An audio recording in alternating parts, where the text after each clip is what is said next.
Welcome back to Truth Threads, where real stories of betrayal, revenge, and shocking twists keep you glued until the very last second.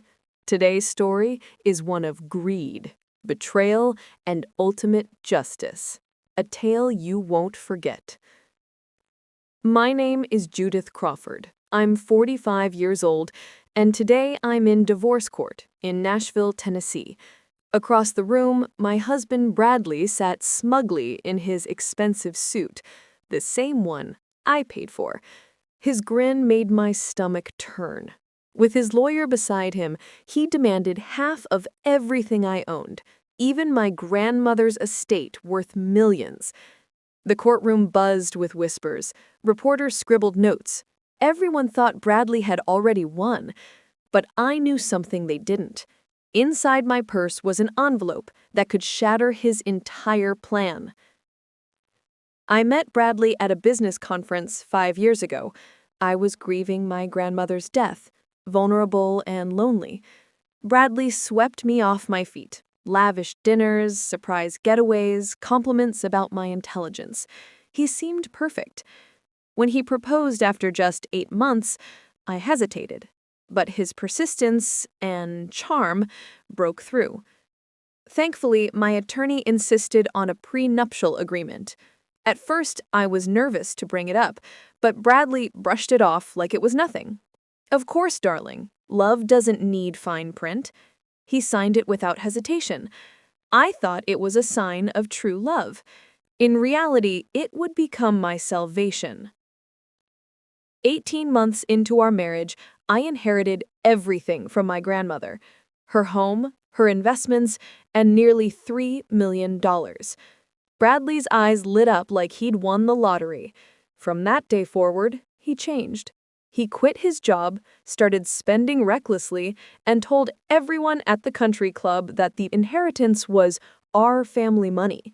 When I confronted him, he snapped, "Everyone knows you were just a lonely workaholic before me. You needed me to live." That was the moment I realized Bradley hadn't married me for love. He married me for money. 6 months ago, I discovered emails between Bradley and his lawyer. They were plotting the divorce. Their plan? Take half my wealth, including my grandmother's estate. But they didn't know I still had the prenup, airtight and ironclad. With my attorney Patricia by my side, I filed for divorce first. Now here we were, in front of Judge Richardson. Bradley's lawyer declared confidently, "My client is entitled to half of all marital assets, including the inheritance."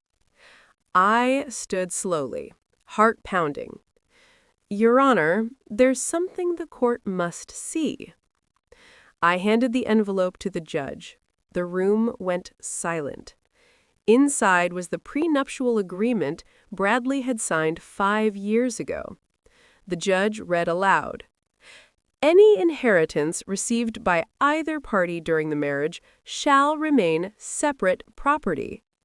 The courtroom gasped. Reporters scribbled furiously. Bradley's lawyer went pale. Bradley shot up from his chair, voice cracking. "This can't be legal. She tricked me.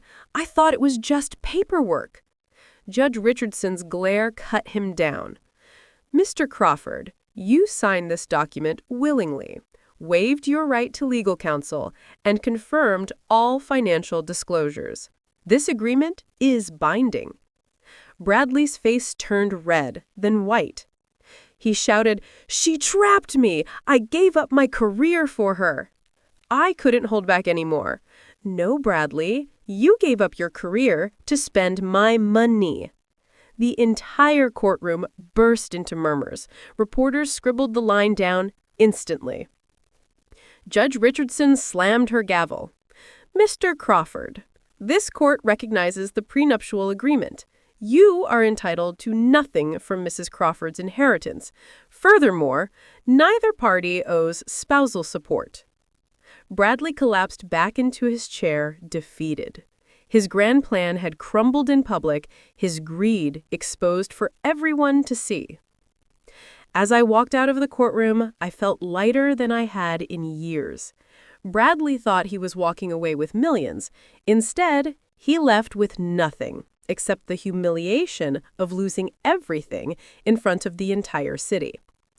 And that's the danger of greed. It blinds you until it's too late. If you enjoyed this story of betrayal and revenge, don't forget to like, share, and subscribe for more gripping tales on Truth Threads.